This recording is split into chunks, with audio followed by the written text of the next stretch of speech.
देख रहे हैं हमारा खास शो विशुद्ध राजनीति। मैं हूं आपके साथ गुलबिश। इस शो के जरिए बिना लाग लपेट एकदम निष्पक्ष रहकर हम आपको रूबरू कराते हैं राजनीति की हर छोटी बड़ी खबर से। तो चलिए शुरू करते हैं विशुद्ध राजनीति। एनडीए को इस बार 293 सीटों के साथ बहुमत मिली है।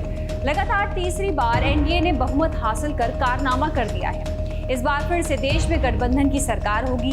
मोदी तीसरी बार प्रधानमंत्री बनने जा रहे हैं। उन्होंने एनडीए संसदीय दल का नेता चुने जाने के बाद अपनी नई सरकार का रोड मैप पेश किया है। वहीं इसी बीच दिल्ली में आज एनडीए की संसदीय बोर्ड की बैठक हुई। इसमें एनडीए के सभी घटक दल शामिल हुए। वहीं बैठक में नीतीश कुमार ने नरेंद्र मोदी का पांव छूकर अभिनंदन किया। हालांकि नरेंद्र मोदी ने ऐसा करने से उनको रोक दिया। उन्होंने नीतीश कुमार का हाथ थाम लिया। इस बैठक में नरेंद्र मोदी को संसदीय दल का नेता चुना गया। दिल्ली के संसद भवन परिसर में एनडीए की मीटिंग में केंद्रीय रक्षा मंत्री राजनाथ सिंह ने उनके नाम का प्रस्ताव रखा, जिसका सहयोगियों ने समर्थन किया। वहीं एनडीए संसदीय दल की बैठक को संबोधित करते हुए पीएम मोदी ने बताया कि उनकी सरकार अगले 10 साल में क्या काम करेगी। कि आपने जिस प्रकार से हमें बहुमत देकर के सरकार चलाने का सौभाग्य दिया है, ये हम सबका दायित्व है कि हम सर्वमत का निरंतर प्रयास करेंगे और देश को आगे ले जाने के लिए हम कोई कोर कसर नहीं छोड़ेंगे। इस बीच ईवीएम को लेकर नरेंद्र मोदी ने विपक्ष पर भी तंज कसा। उन्होंने कहा कि विपक्ष तय करके बैठा था कि भारत के लोगों का विश्वास लोकतंत्र से उठ जाए। विपक्ष ने लगातार ईवीएम को गाली दी। 4 जून के नतीजे चल रहे थे। मैं तो अपने काम में कुछ व्यस्त था। बाद में फोन आना शुरू हो गए। तो मैंने किसी को पूछा, यार ये तो ठीक है आंकड़े वांकड़े, तो मुझे ये बताओ कि ईवीएम जिंदा है कि मर गया?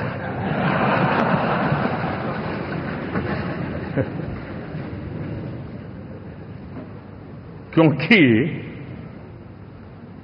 ये लोग तय करके बैठे थे कि भारत के लोकतंत्र और लोकतंत्र की प्रक्रिया के प्रति विश्वास ही लोगों का उठ जाए, और लगातार ईवीएम को गाली देना।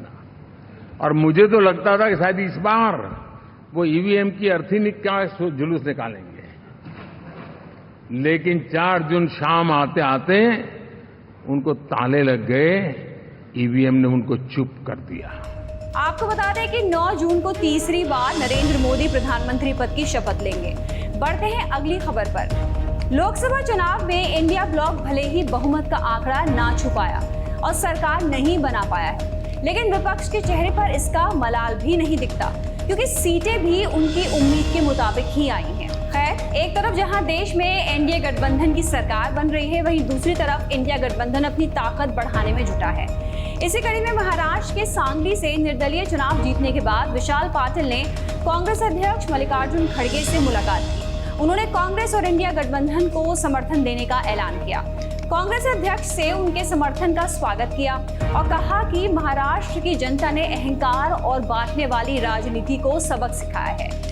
इसी बीच कांग्रेस नेता कमलनाथ ने कांग्रेस संसदीय दल की अध्यक्ष सोनिया गांधी से मुलाकात की, जिसके बाद उन्होंने कहा कि हमने चंद्रबाबू नायडू और नीतीश कुमार पर नजर बनाई हुई है।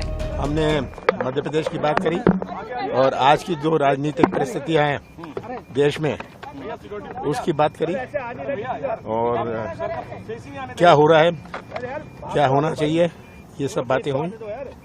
और हम देख रहे हैं क्या करते हैं चंद्रबाबू नायडू और नीतीश कुमार। वहीं बंगाल में टीएमसी बड़ा खेला करने की फिराक में है। सूत्रों के हवाले से खबर है कि पश्चिम बंगाल में कई बीजेपी के सांसद और विधायक टीएमसी के संपर्क में हैं। बढ़ते हैं अगली खबर पर। कांग्रेस के वरिष्ठ नेता राहुल गांधी को मानहानि केस में बेंगलुरु की स्पेशल कोर्ट से जमानत मिल गई है।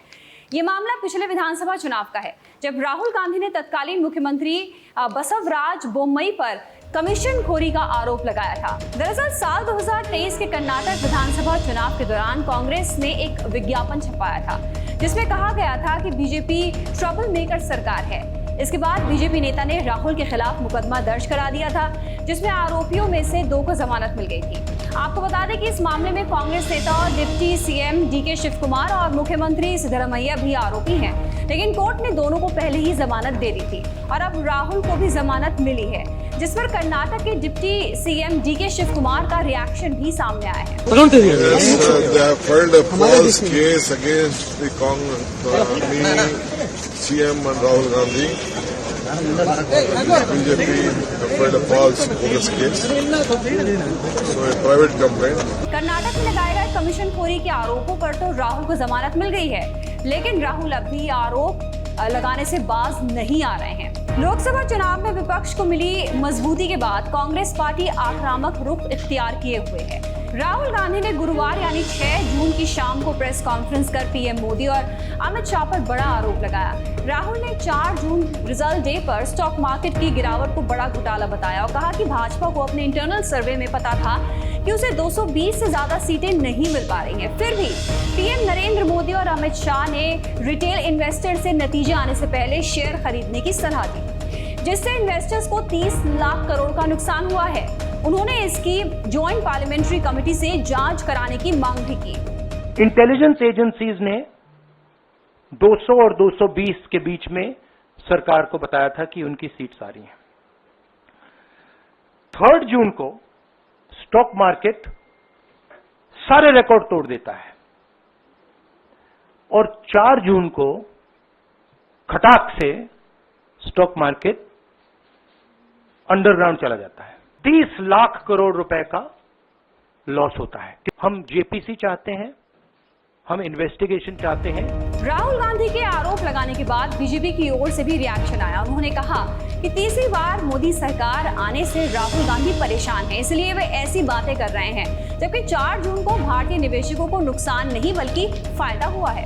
जहां जहां पे महिलाएं कांग्रेस से और कांग्रेस की सरकारों से अपना हक और न्याय मांग रही है, मैं उम्मीद करता हूं कि राहुल गांधी जी उसको पूरा करने का काम करेंगे, बजाय के निवेशकों को डराना और ये साजिश रचना कि भारत की उभरती हुई अर्थव्यवस्था पर अनाप शनाप प्रश्न चिन्ह उठाकर लोगों को गुमराह कर। आपको बता दें कि नरेंद्र मोदी ने 19 मई को दिए एक इंटरव्यू में कहा था कि जब चुनाव का रिजल्ट घोषित होगा तो शेयर बाजार दिखाएगा कि कौन सत्ता में वापस आ रहा है। राहुल के आरोपों में कितनी सच्चाई है ये देर सवेर पता चल ही जाएगा। फिलहाल रुक करेंगे अगली खबर पर। लोकसभा चुनाव में उत्तर प्रदेश में बड़ी जीत हासिल करने के बाद समाजवादी पार्टी के राष्ट्रीय अध्यक्ष अखिलेश यादव अब एक्शन में नजर आ रहे हैं। माना जा रहा है कि अखिलेश यादव अपने विधायकों को बख्शने के मूड में नहीं है। दावा किया जा रहा है कि सपा प्रमुख राज्यसभा चुनाव में बगावत करने वाले विधायकों की घर वापसी के पक्ष में नहीं है और अब वे बागी विधायकों की सदस्यता खत्म करने की तैयारी में है। सूत्रों का दावा है कि बागी विधायकों की सदस्यता खत्म करने के बारे में सपा की ओर जल्द ही यूपी विधानसभा अध्यक्ष सतीश महाना को चिट्ठी भेजी जा सकती है। सपा के बागी विधायकों में राकेश प्रताप सिंह, विनोद चतुर्वेदी, मनोज पांडे, अभय सिंह, पूजा पाल, राकेश पांडे और आशुतोष मौर्य शामिल हैं। जानकारों की माने तो अखिलेश नाराज पहले से थे और अब लोकसभा चुनाव में मिली जीत के बाद उनका पारा और ज्यादा हाई है। दूसरी ओर बागियों ने राज्यसभा में भले ही वोटिंग कर दी हो, लेकिन मनोज पांडे को छोड़कर कोई भी बीजेपी में शामिल नहीं हुआ, न किसी बड़े राजनीतिक मंच पर दिखा।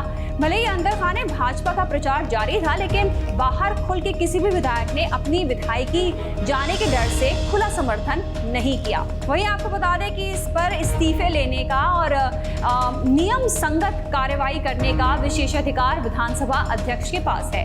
अब बढ़ते हैं अगली खबर जो आपकी जेब से जुड़ी हुई है। भारतीय रिजर्व बैंक ने इस बार भी रेपो रेट में कोई बदलाव नहीं किया है, यानी ये 6.50% पर बरकरार रखा गया है। इससे पहले वित्तीय वर्ष 2024-25 की पहली एमपीसी मीटिंग में भी पॉलिसी रेट स्थिर रखा गया था। इसका मतलब ये हुआ कि रेपो रेट अभी भी 6.5% पर स्थिर रहने ही वाला है। आरबीआई गवर्नर शक्तिकांत दास ने रेपो रेट में बदलाव नहीं होने का ऐलान किया है। The MPC decided by a 4:2 majority to keep the policy repo rate unchanged at 6.5%. RBI governor Shaktikanta Das के ऐलान से उन लोगों को निराशा हाथ लगी है जो ब्याज दरों में कमी की उम्मीद लगा के बैठे थे। रेपो रेट में बदलाव नहीं होने से लोगों के ईएमआई के बोझ में कोई बदलाव नहीं होने वाला है। वहीं दूसरी ओर ये ऐलान वैसे निवेशकों के लिए अच्छी खबर है जो एफडी में पैसा लगाना पसंद करते हैं। ज्यादा रेपो रेट के बने रहने का मतलब ये है कि एफडी पर अभी ज्यादा ब्याज का फायदा मिलता रहेगा। ये थी राजनीति से जुड़ी आज की सभी बड़ी खबरें। ऐसी खबरों के साथ सोमवार को फिर से हाजिर होंगे। तब तक के लिए दीजिए इजाजत। नमस्कार और हमें सब्सक्राइब करना मत भूलिएगा। श्रेष्ठ भारत पर खबरों से जुड़े रहने के लिए चैनल को सब्सक्राइब और लाइक करें, बेल आइकन दबाएं और देखते रहें श्रेष्ठ भारत।